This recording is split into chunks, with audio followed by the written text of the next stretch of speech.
క్రీస్తులో దేవునికి మహిమ. చెవిగలవాడు వినుగాక.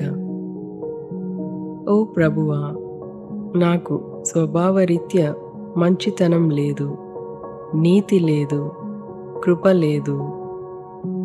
నా హృదయంను శుద్ధి చేసే శక్తి నాకు లేదు. నీవు నాకు ఇచ్చిన నీ స్వరూపమును పాపము చేసి చెడగొట్టాను, కానీ నేను దానిని తిరిగి బాగు చేయలేను. మేలు చేయాలనుకున్నా నేను చేయలేకపోవచ్చున్నాను. అందుకు బదులుగా చేయకూడని కీడును చేయుచున్నాను. మేలు చేసే మార్గము నాలో లేదు. నేను చేయగోరు మేలు చేయక చేయగోరని కీడు చేయుచున్నాను.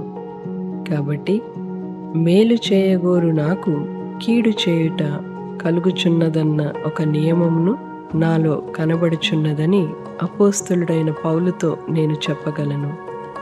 నాకు దృఢమైన నిరీక్షణ, ఆనందం మరియు ప్రేమ ఉంటే, ఓ నా దేవా, నీ పనిని హృదయపూర్వకముగా చేయడానికి మరియు నీ ఆజ్ఞలను గైకొనడానికి, ఈ పందెంలో పరిగెత్తడానికి నేను ఎప్పుడు విముక్తి పొందుతాను?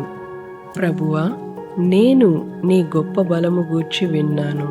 ఉనికిలో లేని వాటిని ఒక్క మాటతో నీవు ఉనికిలోనికి పిలుస్తావు.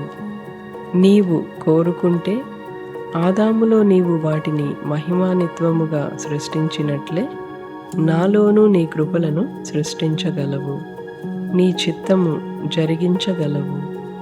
ప్రభువా, నీ కృపను మరియు సత్యమును గూర్చి కూడా నేను విన్నాను. నీవు విలువైన వాగ్దానములను చేసే గొప్ప దేవుడవు. అలాగే ఆ వాగ్దానములను నెరవేర్చే నమ్మకమైన దేవుడవు. నీ కృప శోధింప సఖ్యము కానిది.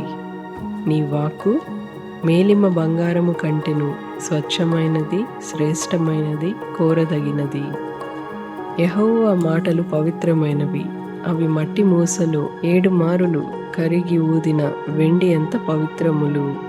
ప్రభువా, నీ వాగ్దానాలను నెరవేర్చుము. నీ కృపతో నన్ను నింపుము. ఆమెన్. రచయిత ఐసక్ ఆంబ్రోస్. అనువాదం క్రిస్టియన్ ఎన్ ఆమదూరా కాదోష్ థియోస్.